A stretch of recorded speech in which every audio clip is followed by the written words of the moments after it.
The following program contains explicit support of the U.S. military. If you suffer from pacifism, Randall may not be right for you. Check with a veteran.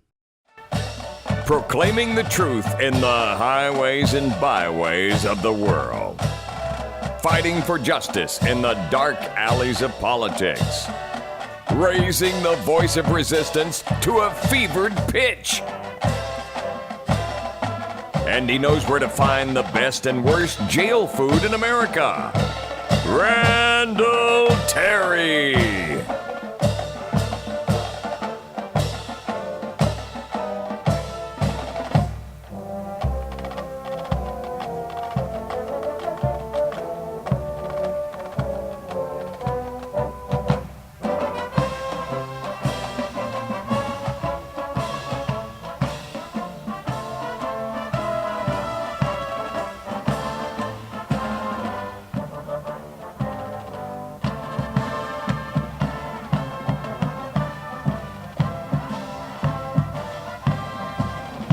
Welcome, ladies and gentlemen, to a special edition of Randall Terry, the Voice of Resistance.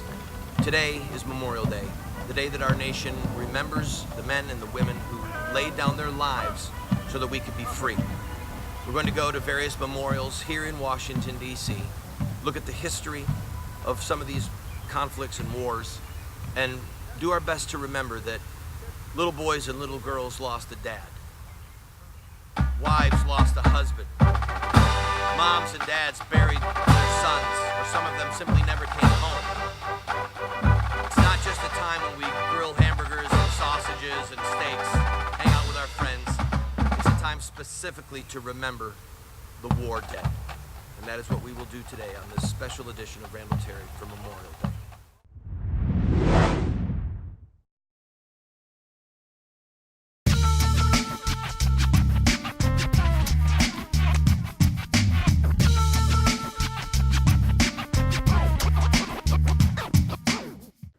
I just got an autographed copy of Dragon Slayers from Randall Terry. Look at this. Look. I'm so excited. I'm more excited than when I received my autographed Spider-Man copy from Stan Lee. Stan Lee.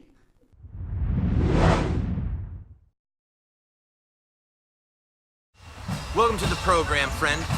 I'm here in front of the World War II Memorial on the Mall in Washington, D.C. This was put up to commemorate the lives and to remember the suffering of the over 400,000 soldiers that died in the European theater and the Pacific theater in World War II. It was World War II where we saw the incredible images of air battle, sea battle, land battles, where we had photographs sent back and put in our newspapers.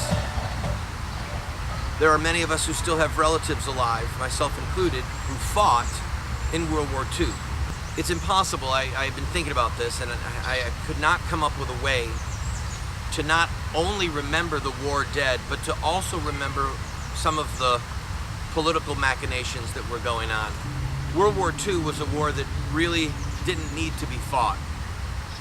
At the end of World War I, they had the Versailles Treaty, the victorious Allies, and they basically disarmed Germany. They put up a buffer zone called the Rhineland and said that the Germans could never have a general staff again. They could not have an air force. They could not have U-boats, submarines.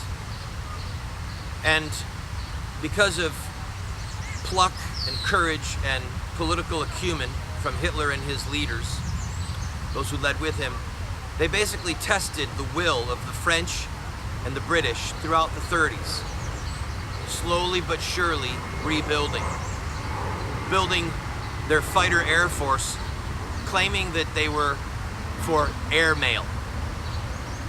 They marched into the Rhineland in 1936 with 100,000 ill-equipped soldiers. The French had a duty at that time, according to the Treaty of Versailles, to repel the Germans. They were not to allow them to be in there. Hitler took a gamble and he won. What's a fact that came out after the war was that If the French had so much as lifted a finger to stop Hitler, the German generals had a plan to arrest him and to try Hitler as a criminal. And if the French had done their job, the war would have been never fought and Germany would have been stopped in 1936. But the French didn't do their job. Then, later on, when the Sudetenland, northern Czechoslovakia, was basically absorbed by the Germans, and the Munich Accord came, the false peace, in 1938, the Czechoslovakians at that point had armaments big enough to defend themselves.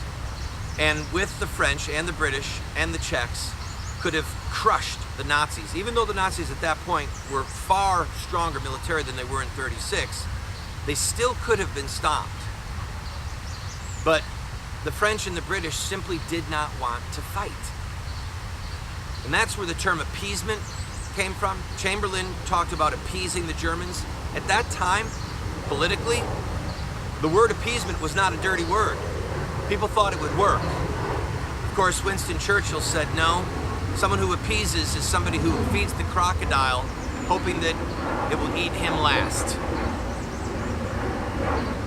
When the Czech Republic fell,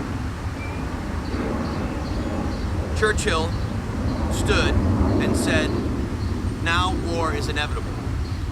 Chamberlain, that foolish British Prime Minister, came back and gave his big speech saying, look, I've got this piece of paper signed by Herr Hitler, saying I felt he was a man I could trust. A handwritten document where the Germans and the English pledged to each other to never go to war. Of course, it was all a farce in Hitler's mind, and Chamberlain wanted to believe a lie. And in that moment, Churchill stood and said, this is shame and disgrace, and because of the Munich Agreement, because we carved up Czechoslovakia, war is inevitable. The last straw was when the Germans invaded Poland. At that moment, they still could have been defeated. They took their best machinery to invade Poland, and they left the Ruhr Valley, where all their munitions plants were, completely unguarded. England at that point had made a pledge to protect Poland. France had not. The English said to the French, we're going to bomb the Ruhr Valley, we're going to destroy their ability to make any more munitions, but we have to land in France to refuel, because at that time their bombers did not have the fuel capacity to leave England, bomb in Germany, and make it back. The French would not let them land. Step by step by step, the whole of Europe was taken by Hitler, and it was marked by points in which he could have been stopped. America, as I said earlier, lost 400,000 soldiers in both theaters of war, but it never had to happen.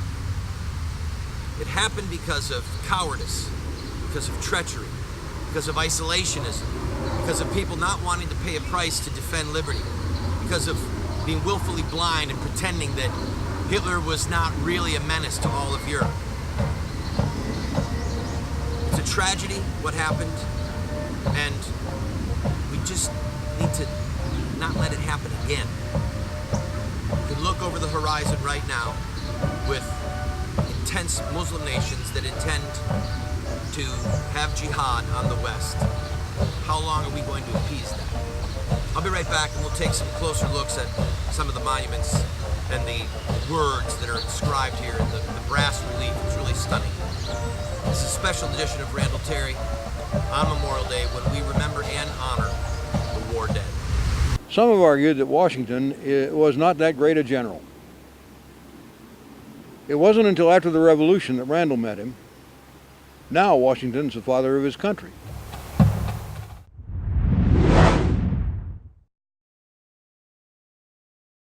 Every day in America, over 3,500 babies are torn apart by abortion. Shouldn't all babies, like this living, unborn child, have the right to life?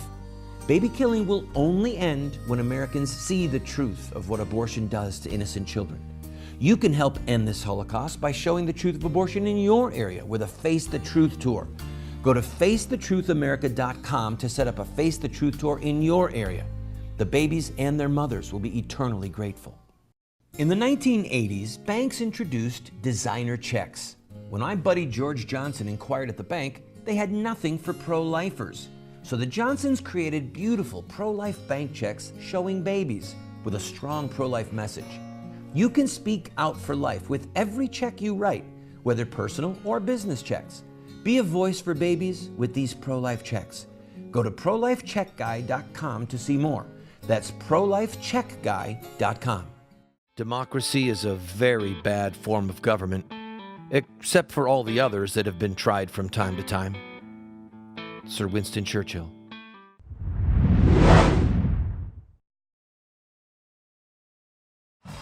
Welcome back to the program, friend.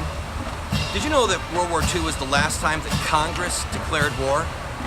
We have the War Powers Act now, where the government gives the ability for the president to just commit troops. There's a lot of wrangling going on. But one of the interesting historical realities of World War II is that it was the last time that we as a nation declared war, and then the entire nation threw its energy into the war. As you'll see with these brass reliefs that are on your screen right now, we see people sitting around the radio listening to Franklin Roosevelt. Then we see people being recruited saying, yes, I'll serve. We see the men getting on the transport. We see men filling torpedo tubes. And then we see the people back home, farming. It's really interesting that it's a woman driving that tractor. Again, showing the esprit de corps that was not only in the soldiers, but with all Americans. We see here a submarine. There we have our Air Force. And then, of course, landing, men dying right when they got off of the ducks, as they were called. Men fighting in the Pacific in unthinkable conditions. And then, of course, burying their fallen comrades, burying their dead, which is shown in this sad and graphic brass relief. And then finally, the liberation, where the men are being set free from the prisoner of war camps. And then, of course, the party begins. We see them dancing, laughing, a time of great jubilation. In many people's minds, the greatest generation, and a time of great growth and expansion for our country, for our economy, for what it meant to be an American, and hopefully to rid the world of the scourge of war. Our political leaders and some of our cultural leaders want to take the militancy out of the military. We're going to look at some of the words that are here, and you can see for yourself that some of these sayings are so politically incorrect today, you could probably not say them and get away with them. But it was that kind of call to the martial spirit that was needed to fight. For example, December 7, 1941, a day which will live in infamy. No matter how long it may take us to overcome this premeditated invasion, the American people, in their righteous might, will win through to absolute victory. One cannot help but feel the stridency and the determination and the righteous wrath in these words. We are determined that before the sun sets on this terrible struggle, our flag will be recognized throughout the world as a symbol of freedom on the one hand and of overwhelming force on the other. Even here, the choice of the word crusade. You're about to embark upon the great crusade toward which we have striven these many months. The eyes of the world are upon you. I have full confidence in your courage, devotion to duty, and skill in battle. Here, honoring the mothers and the wives. They have given their sons to the military services. They have stoked the furnaces and hurried the factory wheels. They have made the planes and welded the tanks, riveted the ships, and rolled the shells. A martial military spirit even captured by the women of this country. The words here say, "Here we mark the price of freedom." Each of these gold stars you see behind me represents 1,000 war dead. 4,000 stars for the 400,000 soldiers that lost their lives. That is the price of freedom. The reason that you and I live in a free country is because young men and some young women in World War II died to stop the Nazi war machine. We remember them, we honor them, we thank them. I'll be right back after a quick break. As you leave this segment of the show with me, you're seeing the World War I memorial. Don't go away, I'm Randall Terry.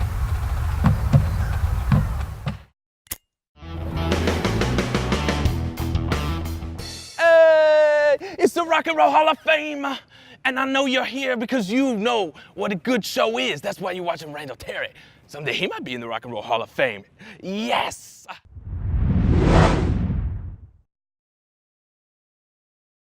Do you want to get America out of the hands of wicked and unjust men and women who are destroying the republic before our eyes, and put leadership back into the hands of righteous men and women so that we don't die as a nation?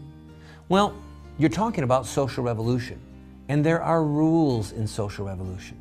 We can look at the victorious social revolutions of the past, such as the end of slavery, the end of child labor, women's voting rights, the end of segregation, and so much more, and learn from their victories. Look at their actions, their images, their rhetoric, their sacrifices, and their final fruit. We will send you this series that originally cost $129, 7 books for students, 1 teacher's guide, if you'll give a gift of any size and just pay for shipping and handling. Take advantage of it today. What is the use of living, if it be not to strive for noble causes and to make this muddled world a better place to live after we are gone? Sir Winston Churchill. Welcome back, friend. We're here now at the Korean War Memorial, often called the Forgotten War. A very, very dangerous war because we actually were fighting not only the North Koreans, but the Russians and the Chinese. We lost a little over 54,000 men in this war, called a police action. The Chinese lost 500,000 men. The Russians, they created what was called MiG Alley. The Russians were fighting us in the air because they didn't want us to take North Korea because we would be too close to them for our bombers to have an ongoing base. The Chinese didn't want us to be their neighbors. So we basically had 3 superpowers fighting in the Korean War. As you may remember, in May of 2009, North Korea formally withdrew from the armistice. So technically, North and South Korea right now are again in a state of war. There's not open fighting, although if Kim Jong-il gets his way, there might be. But this war, this tragedy, was a key moment in American history because it showed our resolve to stop communist expansionism. And even though it's the forgotten war, we don't forget the sacrifices that were made. God bless these soldiers.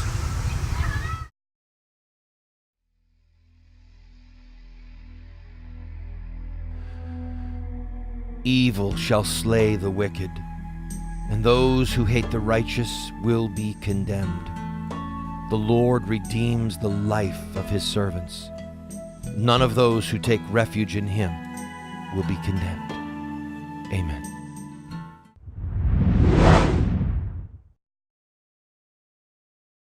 Do you want to have knowledge, wisdom, discernment? If so, you have to read good books on theology, history, books that look at the lives of great men and women. So to help you to become a more effective Christian, a better witness for truth, somebody who can engage in productive conversation that exhorts and edifies those that you speak with, we're going to do something crazy. We're offering you these 7 books for a gift of any size. You just pay for the shipping and handling, and then give whatever gift that you can, and we will send them to you. But just to make it a little bit more crazy, I will send you a second copy of my 3 books, autographed. You can give them as a gift to your pastor or to a family member and help extend truth and justice in the world. This is while supplies last. How would you like to be able to reach hundreds of thousands, perhaps millions of potential customers with your product or your company or your web-based business? Well, you can do that right here on this show. Every single day, we get phone calls or letters or orders online from states all over the country where people are watching this television show. Right now, we are seen in 45 cities at 8:30 p.m. Eastern Time every night, and then a rerun again at 12:30 midnight. You can reach them using this show at advertising rates that are so inexpensive, it would blow your mind. So, if you're interested, contact us at the phone number that you see on the screen or the email address, and we can talk about how you can grow your business and help support this show. Moments with Moses. If you will not obey the voice of the Lord your God, or be careful to do all his commandments and his statutes which I command you this day, then all these curses shall come upon you and overtake you.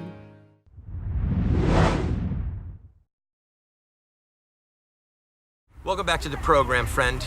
We're here at the Vietnam War Memorial, where the name of every man killed in action and every man missing is literally inscribed on this wall. 58,000 men, a little over 58,000 men died, over 1,700 men never heard from again, missing in action. Of course, there have been different stories and movies about some of them still being held against their will. Over 5 million men, women, and children. We had our own 58,000 dead. The Chinese fought in this war. Between 7,000 and 9,000 is what they say died. You had soldiers from North and South Vietnam, soldiers and civilians in Cambodia, Laos. Over 5 million dead. It was a horrific war. We're honoring those who died. We are remembering them on this Memorial Day. But it's also impossible to look back at these wars and these conflicts and not to address some of the underlying principles and politics that were in play at the time. And the Vietnam War, for me personally, more than any other conflict that we've been in, brings rage to me because we committed men to die, but we did not commit them to victory. It was a war that we did not need to lose, but the policies of McNamara and others, both during the Johnson administration and the Nixon administration, basically hamstrung our soldiers. God forgive us, because when we finally did pull out, we paved the way by our exit for the brutal slaughter of hundreds of thousands of civilians. At the end of the day, the lesson that we need to learn from the Vietnam conflict is if we're going to go to war, we need to go to win, period. Not let the enemy say, oh, well, don't bomb this bridge, or don't bomb this airfield, or don't bomb this city. If we're going to fight, we have to fight to win. If we're going to shed American blood and pour out American treasure, it needs to be so that the principles of freedom and liberty that we stand for prevail. This has been a special edition of Randall Terry, the Voice of Resistance, on this Memorial Day. I hope you've enjoyed the show. And again, I urge you, take a minute to pray for the family members who lost a son, a brother, a dad, a husband. We will not forget. We will remember you. God bless you.